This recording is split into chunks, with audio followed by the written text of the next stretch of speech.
నమస్తే, welcome to ABN ప్రయాణం. ఎన్ని చూసినా తనివి తీరనటువంటి ప్రదేశం గాంధారి ఖిలా.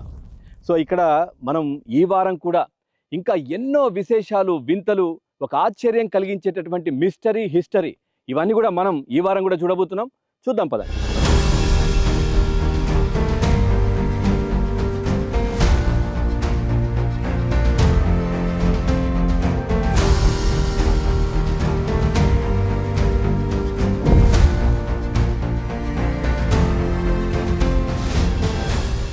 రాజుగారు, మనం అమ్మవారిని దర్శించుకున్నాం, ఆ తర్వాత ఆంజనేయ స్వామి విగ్రహం కూడా అక్కడ చూసినాం. ఇప్పుడు ఎక్కడికి వెళ్తున్నాం మనం? ఇప్పుడు మనము శిలాశాసనం, ఏకశిల నాగశేషుని విగ్రహం, అలాగే సముతుల బావులు, అలాగే ఏనుగుల బావులు, అంటే ఇట్లా ఇంకా ప్రసిద్ధమైనటువంటి కొన్ని దేవత విగ్రహాలు కావచ్చు, కొన్ని ప్రకృతి సిద్ధమైనటువంటి చెట్లు, మూలికలను కూడా మనం చూడబోతాం. ఇదంతా ఈ ప్రాంతంలో ఉన్నటువంటి ప్రతి ఒక్క చెట్టు ఒక వైద్యానికి సంబంధించిన మూలిక. రైట్, వెళ్దాం పదండి.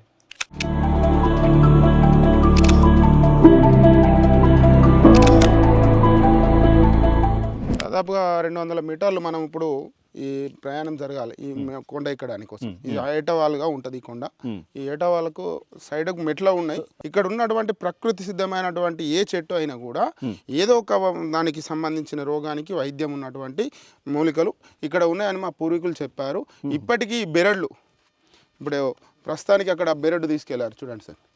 ఆ బెరడు ఏదైనా మాకు ఇప్పటికీ మా ఆవులకు కావచ్చు, లేకపోతే మేకలకు కావచ్చు, మా యొక్క పెంపుడు జంతువులకు ఏదైతే కాళ్ళు విరగడం కావచ్చు, ఏదైనా జరిగితే వీటికి ఈ బెరడు తీసుకెళ్ళి అక్కడ చెట్టుది చూస్తున్నాం కదా, ఆ బెరడు తీసుకెళ్ళి కట్టుకట్టి ఇట్లా కట్టేస్తే మళ్ళీ మేక కావచ్చు, పశువు కావచ్చు, మనుషులం కావచ్చు, మా యొక్క అంటే ప్రకృతి సిద్ధమైన వైద్యానికి నయమయ్యేది. ఇప్పటికీ కూడా చాలా వరకు ఇక్కడికి వచ్చే ఆదివాసీలలో ఎక్కువ శాతం ఇక్కడ నుండి బెరళ్ళు తీసుకెళ్లే ప్రయత్నం ఇప్పటికి కూడా కొనసాగుతూ ఉన్నది, ఆ సంస్కృతి సాంప్రదాయం. తర్వాత మధ్యలో నేను అంటే పైకి వెళ్ళిన తర్వాత చూద్దాం, ఈ కాలువల్లాగా అనిపించినాయి నాకు దీంట్లో. సార్ ఈ కాలువలు ఇట్లా అంటే ఈ గుట్టకే, ఈ రాతికే కాలువలు తీయడం జరిగింది. వర్షంతో పాటు వచ్చినటువంటి నీటిని నిల్వ చేయడానికి కోసం ఈ కాలువలను బావులకు అనుసంధానం చేసి అక్కడి నుండి మళ్ళీ చెరువులకు కూడా అనుసంధానం చేయడం జరిగింది. అది కాకతీయ సామంతులైనటువంటి కాకతీయుల పాలనలో జరిగినటువంటి గొలుసు కట్టు చెరువుల్లో ఇది కూడా ముఖ్య భాగం.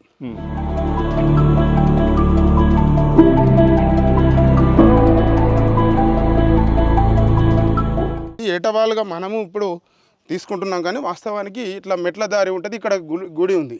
ఇది గాంధార్ల తాలూకా. అప్పుడు గాంధారులు ఉన్న వాళ్ళ దాంట్లో తాలూకా. అది పూర్వం, క్రీస్తుకు పూర్వం.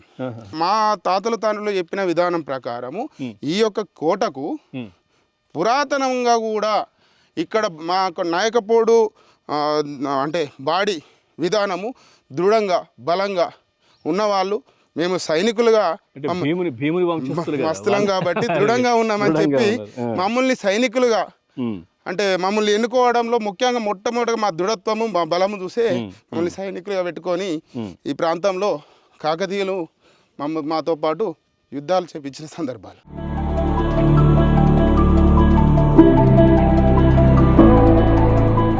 ఇక్కడ సైనికులు ఎక్కడ మరి నివాసం ఉండేది, వాళ్ళ గురించి ఏంటి అసలు? సైనిక స్థావరాల నివాసాలన్నీ పైన ఉన్నాయండి, పైన ఉన్నాయి. వీటికి అంటే గుడారాలు మాత్రమే ఉండేటి. గుడారాలు అప్పుడు ఉన్న ప్రకారము కింద అంటే వాళ్ళ స్థలంలో ఉన్న ప్రాంతంలో ఒక బేస్మెంట్ లెవెల్లో ఉంటుంది, ఒక హాఫ్ లెవెల్లో ఉంటుంది.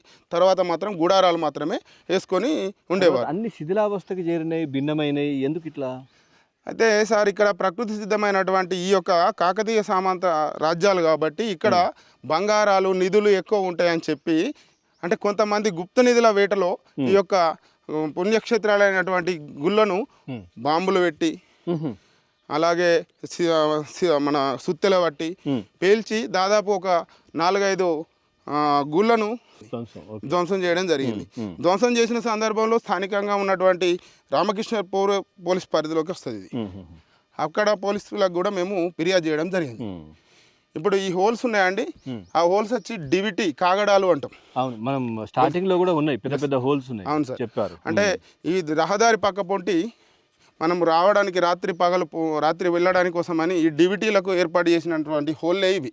దీంట్లో పెట్టి ఆ కాగడ కానీ ఏదైనా పెడితే వెలుగుంటుంది. అప్పుడు మనకు ఈ అంటే ఇప్పుడు ఉన్నటువంటి ఆయిల్ అటువంటి వ్యవస్థ లేదు. అప్పుడు తేనెతో వచ్చేదే మైనం. ఆ తేనెతో వచ్చిన మైనంతో అంటే వెలుగుతుంది కాబట్టి అది మైనం పెట్టి వెలిగిచ్చేది. సో బయట కూడా ఇప్పటికీ వీళ్ళకి సంబంధించినటువంటి సమాధులు కావచ్చు ఇట్లాంటివన్నీ ఉన్నాయని చెప్తుంటారు కదా. అవును సార్. ఏది సైనికులకు నిజమేనా? ఉన్నాయండి. ఆ జీడికోట చుట్టూ కూడా ఏదైతే అమరవీరులు అయితే సైనిక యుద్ధాలలో మరణించినటువంటి వ్యక్తులకు ఆ ప్రహారీ గోడ చుట్టూ ఆ స్థావరం చుట్టూ ఆ సమాధులను కూడా సమాధి చేయడం జరిగింది. ఆ సమాధులను కూడా కొంతమంది మూర్ఖులు గుప్త నిధుల పేరుతోటి సమాధులను తవ్వడం కూడా ధ్వంసం చేయడం జరుగుతూ ఉంది. అట్లా కూడా కొన్ని అంటే నిధులు వెళ్ళిన తర్వాత కూడా ఒకసారి బుద్ధుని విగ్రహం వెళ్తే కరీంనగర్లో అరెస్ట్ చేసి పంచలోక బుద్ధుని విగ్రహం వెళ్ళింది ఈ ప్రాంతంలో అనేది. ఇది ఇప్పటికీ కూడా మేము గవర్నమెంట్కు రిక్వెస్ట్ చేస్తూ ఉన్నాము. దీన్ని పురావస్తు శాఖ వాళ్ళు 1996లో ఇక్కడ సందర్శించడం జరిగింది. ఇక్కడ ఉన్నటువంటి ఆనవాళ్ళను కూడా వాళ్ళు అన్ని సేకరించి దాదాపుగా ఇక్కడ చరిత్రను కూడా వాళ్ళు భద్రపరచడం జరిగింది. ఏంటి ఇది, ఏం చెప్తారు? ఇది కళ్యాణ మండపము అని అంటారు. లక్ష్మీ అంటే రాముడును ప్లస్ మిగతా వాళ్ళ కళ్యాణ మండపం అన్నారు. కాకపోతే మాకున్న విధానం ప్రకారము ఇది కూడా ఒక బౌద్ధమైన వ్యక్తి దేవాలయం అని మేము భావిస్తూ ఉన్నాం. రైట్, ఓకే, వెళ్దాం, పైకి వెళ్దాం.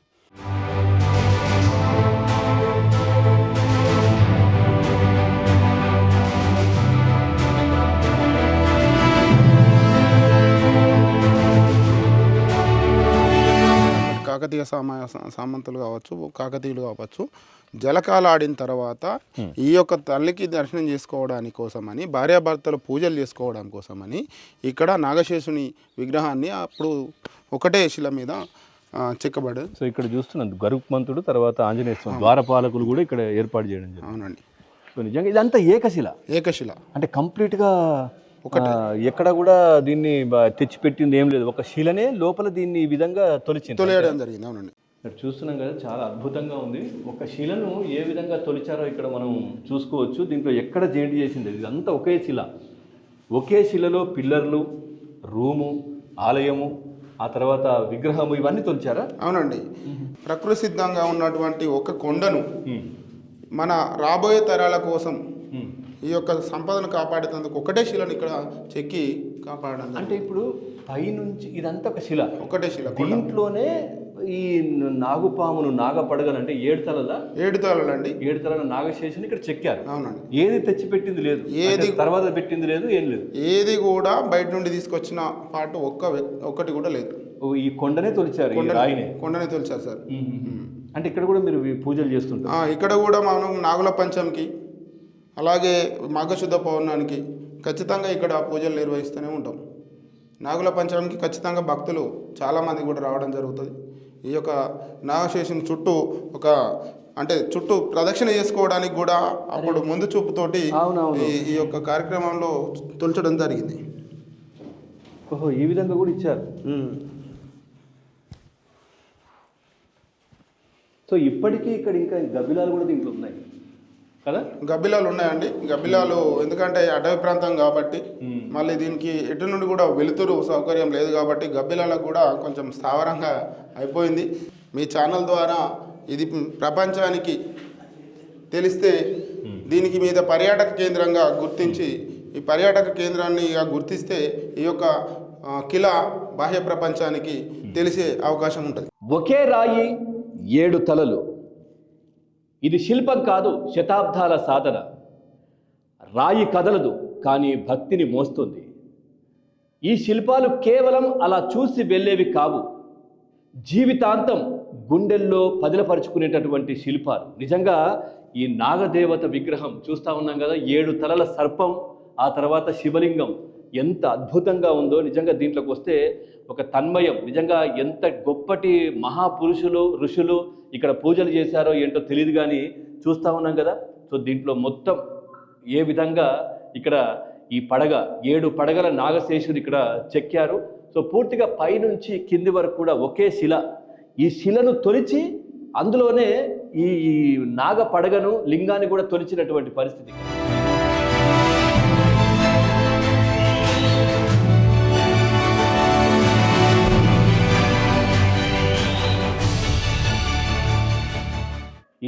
ఆలయంలో నుంచి బయటకు రాగానే మనం లోపలికి వచ్చేటప్పుడు ప్రధాన ఆలయం. సో దీంట్లో చూస్తున్నాం కదా, సో దీంట్లో పూర్తిగా కూడా ఇదంతా ఒకే శిలతో చెక్కినటువంటి ఆలయం. సో ఇక్కడ మనం చూడొచ్చు దీంట్లో చెక్కినటువంటి ఆనవాళ్ళు ఏ విధంగా చెక్కారో ఒకసారి మనం ఇక్కడ చూపించే ప్రయత్నం చేస్తాం. ఇక్కడ కూడా ద్వారపాలకులను ఇక్కడ కూడా పెట్టడం జరిగింది. తర్వాత ఇక్కడ కూడా దీనిపైన ఏ విధంగా చెక్కారో చూడొచ్చు. అంటే ఇప్పుడు కాకతీయుల కాలంలో ఏ విధంగా అప్పుడు శిల్పకళను ప్రోత్సహించడం కావచ్చు, వాటిని చెక్కడం కావచ్చు, ఇవన్నీ చాలా అద్భుతాలు ఉండేవి. సో అవన్నీ కూడా ఇక్కడ కనిపిస్తూ ఉంది. అట్లాగే ఇక్కడ జయ విజయులు ఇద్దరు జయ విజయుల విగ్రహాలు కూడా ఇక్కడ పెట్టడం జరిగింది. ఇక్కడ కూడా మనం శిలలు తర్వాత ఇట్లా ఉంది. ఇదంతా కూడా అప్పుడు చెక్కినటువంటి ఒక ఆలయం అని కూడా చెప్పుకోవచ్చు. అంతా కూడా చెక్కిన ఆనవాళ్ళు కూడా దీంట్లో ఉన్నాయి. ఏ విధంగా తొలిచారు అనేది కూడా ఇక్కడ మనం చూస్తూ ఉన్నాం. ఒక కొండను ఒక్కసారి ఇటు మనం చూపించే ప్రయత్నం చేద్దాం. కాకతీయుల కాలంలో ఉన్న ఆలయాలు ఎవి చూసినా కానీ ఈ విధమైనటువంటి పిల్లర్లు కనబడేవి. సో ఇదంతా కూడా ఇక్కడ మనం చూస్తున్నాం చెక్కిన ఆనవాళ్ళు ఎట్లా చెక్కారు చూడండి. ఇదంతా చెక్కింది ఇదే ఉంది. అంటే ఒక శిలనే ఈ విధంగా చెక్కి ఒక గుడిలాగా మలిచినటువంటి ఒక అద్భుతమైనటువంటి ప్రదేశం కూడా ఇదని చెప్పుకోవచ్చు. చాలా అద్భుతాలు ఈ ఆలయంలో కొలువుదీరాయి. వెళ్దాం పదండి, ఇంకా చాలా కూడా చూసేది ఉంది. అవన్నీ కూడా మనం చూద్దాం.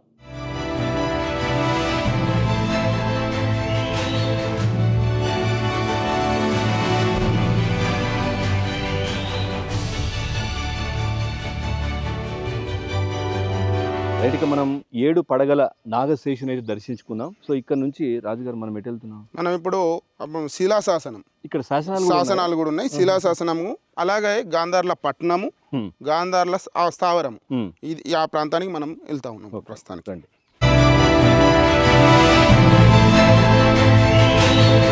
ఇప్పుడు ఈ చెట్లన్నీ మొలిసిన ప్రాంతమే మనం సంత మరియు పట్టణము. అంటే అప్పుడు సంత మరి పట్టణము. ఆ ప్రాంతాలు అయితే కొండ బండల లెక్క ఉన్నాయి చూడండి, అంతా ఆ గుడారాలు వేసుకునే స్థావరాల ప్రాంతానికి సంబంధించి ఆ పట్టణము, ఇది సంత అనేది మా నానుడి. చెట్లు కూడా దాదాపుగా ఈ మధ్య కాలమే కదా తప్ప, అంటే కొన్ని సంవత్సరాల కింద తప్ప కానీ పురాతనంగా ఇక్కడ మొత్తం కూడా ప్లేన్ ఉండే. ఇది అన్ని పట్టణానికి సంబంధించి గుడారాలు, వాళ్ళకు సంబంధించిన నాయకులు అందరూ కావచ్చు, సైనికులు కావచ్చు, వచ్చినప్పుడు పైన అందరూ రాజులు కావచ్చు, ఇట్లాంటి వాళ్ళందరూ ఉంటారు. కింద ఇక్కడ అందరూ ఈ సైనికులు, వాళ్ళ కుటుంబాలు ఇవన్నీ కూడా ఇక్కడ జీవనం కొనసాగించేది గుడారాలు. అవునండి.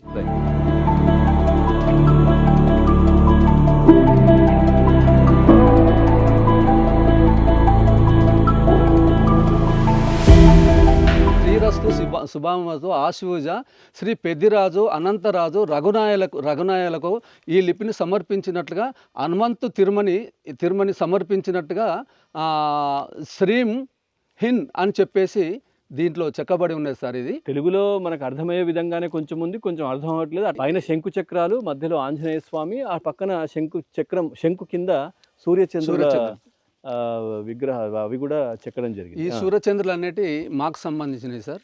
ఈ సూర్యచంద్రులు అనేటి మేము ఎప్పుడైతే మా దేవుళ్ళని గంగా స్నానానికి తీసుకుపోయేటప్పుడు కానీ, మాకు పంటలు వండకపోతే మా దేవుళ్ళని తీసుకొని ఊర్లో ఊరేగింపుగా చేసేసుకొని అంత ఊర్లన్నీ తిరిగేసేసి ఒక దగ్గర వంటలు చేసేసుకొని ఆ రోజు మొత్తం అంతా చేస్తూ ఉంటారు. భోజనాలు, సామాజిక భోజనాలు చేస్తూ ఉంటారు. చూసేటివి కూడా ఉన్నాయని చెప్తున్నారు కదా. బావి అన్నారు.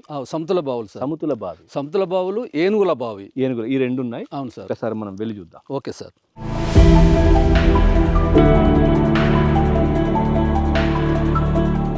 మా పూర్వీకులు చెప్పింది ఏమున్నదంటే, ఈ ఏనుగుల బావిలో 7 మంచాల నులుకని అందులో వేసినా కానీ దానికి ఉన్న లోతు తెలియదు అని చెప్పేసి పూర్వీకులు చెప్పారు. అంటే 7 మంచాలు కాదు, 7 మంచాల నులక.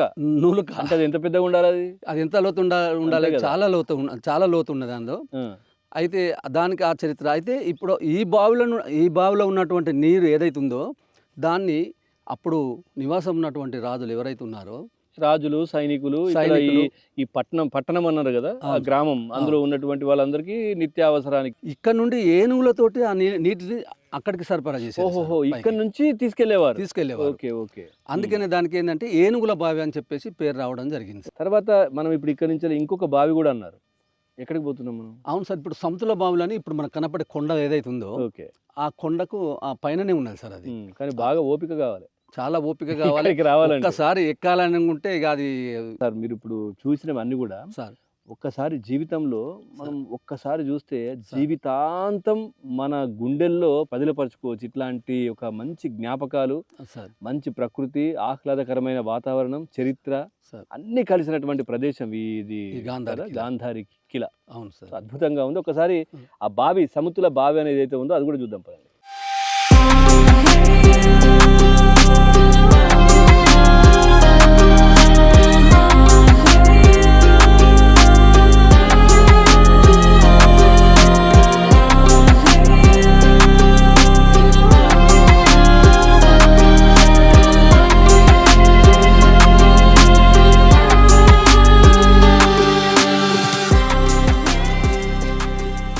ఒకవైపు పైన సముద్ర బావి అంటే కొంచెం ఆయాసంలాగా వచ్చినప్పటికీ కూడా, అంటే మనం చాలా అప్ వెళ్తున్నాం, హై వెళ్తున్నాం, రాళ్ళు, రప్పలు, చెట్లు, ముళ్ళు ఇవన్నీ ఉన్నాయి.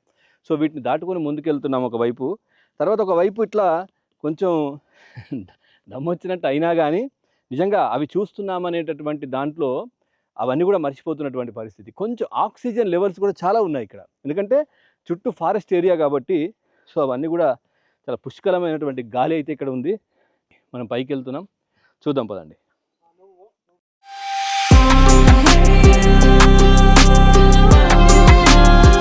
ఇక్కడ కూడా ఒక భైరవుని విగ్రహం కూడా మనం చూస్తాం సార్. దీని గురించి సార్ ఇక్కడ ఈ భైరవుడు మనం ఈ సముద్ర బావికి ఇప్పుడు మనం వెళ్తా ఉన్నప్పుడు అంటే దీనికి రక్షణ కొరకు ఈ భైరవుని ఇక్కడ స్థాపించడం జరిగింది సార్. అంటే ఇక్కడ ఆ సముద్ర బావిలో రాణివాసులు ఎవరైతే ఉన్నారో వాళ్ళు ఎవరికి వారే, ఆ ముగ్గురు రాణులకు ఎవరికి వారే ఆ బావులు దోవడం జరిగింది. అక్కడికి ఒక సైనికుడు మాత్రమే తీసుకొని పోతారు, ఒక మాతస్వామి మాత్రమే తీసుకొని పోతున్నారని చెప్పేసి మా పూర్వీకులు చెప్పినటువంటి ఇక్కడ పూజ చేసుకొని వెళ్ళడం సార్ అక్కడికి పైకి. తర్వాత ఇక్కడ 2 నాగ పడగలు, నాగ పాము బొమ్మలు కూడా ఇక్కడ చెక్కున్నాయి చూడండి. అవును సార్. సో అవి కూడా ఉన్నాయి. సో అక్కడ కాలభైరవుడు అంటే అక్కడ అదేంటి సరే సునకమా కుక్కనా? అవును సార్. సో ఆ బొమ్మ కూడా అక్కడ ఉంది. సో ఇది, సో మనం పైకి వెళ్ళి చూద్దాం రండి సార్. అవును సార్. ఇప్పుడు దానికి ఎక్కడానికి ఇలాంటి మెట్లు ఉండేది సార్, కానీ కాకపోతే ఈ వాటర్ వల్ల మొత్తం అంటే మట్టి వెళ్ళిపోయి ఇదంతా కూలిపోయింది సార్.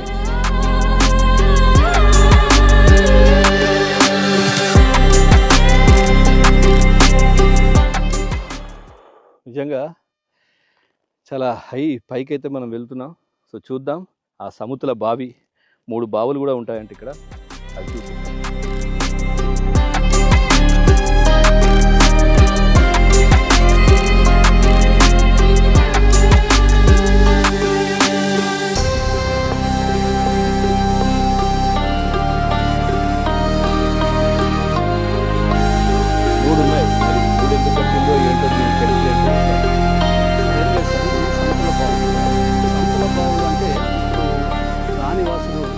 ఉన్నారో రాజుల వాళ్ళ యొక్క ఫ్యామిలీ ఉంటుంది కదా, వాళ్ళ కొరకు ప్రత్యేకించి ఇక్కడ 3 బావులు వారి కొరకే ఏర్పాటు చేయడం జరిగింది సార్. నిరంతరం ఇక్కడ ఈ నీటి వసతి ఉంటుంది. ఇక్కడ నింపుతుంటారు.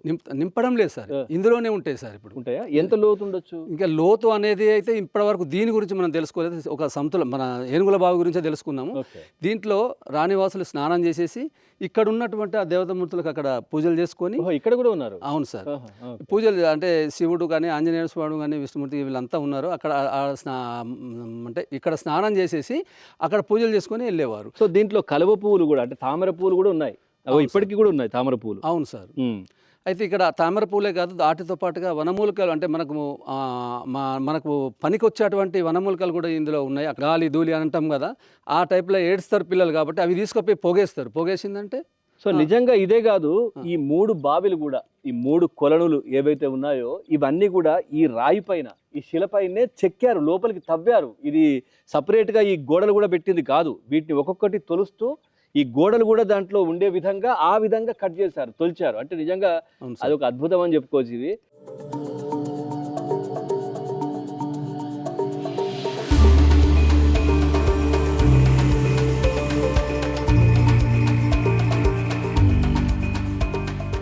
మన రాజన్న గారు చాలా ఓపికతో, నిజంగా ఆయన ఎక్కడ అలసిపోకుండా, మేము ఇంకా కొంచెం ఎక్కడం అది ఇటు తిరగడం కొద్దిగా అలసట అనిపించినప్పటికీ కూడా వారు ఇంకా యాక్టివ్గా ఇంకా చూద్దాం అంటున్నారు. ఇంకా చాలా ఉన్నాయి చూసేటివి కూడా. Thank you very much Rajanna garu. Thank you sir. Thank you sir. ఈ రోజు మా గాంధారి కిలాని సందర్శించినందుకు మీకే ప్రత్యేకించి ఏబిఎన్ ఛానల్ వారికి ధన్యవాదాలు తెలుపుకుంటున్నాను sir. Thank you very much. ఇది మా బాధ్యత. అంటే తెలంగాణలో ఉన్న పర్యాటక క్షేత్రాలు కావచ్చు, ఇట్లాంటి ఒక మంచి పిక్నిక్ టూరిస్ట్ స్పాట్లు కావచ్చు, ఇవన్నీ కూడా మేము సమాజానికి ఏబిఎన్ ప్రేక్షకులకు చూపించే ప్రయత్నంలో భాగంగానే ఈ మా ప్రయాణం. ఇది ప్రకృతి అందాలు, అట్లాగే చరిత్రకు సజీవ సాక్ష్యాలు గాంధారి కిలా. సో ఇది ఒక అద్భుతమైనటువంటి పర్యాటక క్షేత్రం అని కూడా చెప్పొచ్చు. ఖచ్చితంగా విజిట్ చేయాలి. నేను మీ పవన్ దాచరాజు. ఇది వాల్టి ప్రయాణం. మరో ఎపిసోడ్తో మళ్ళీ కలుద్దాం. చూస్తూనే ఉండండి ఏబిఎన్.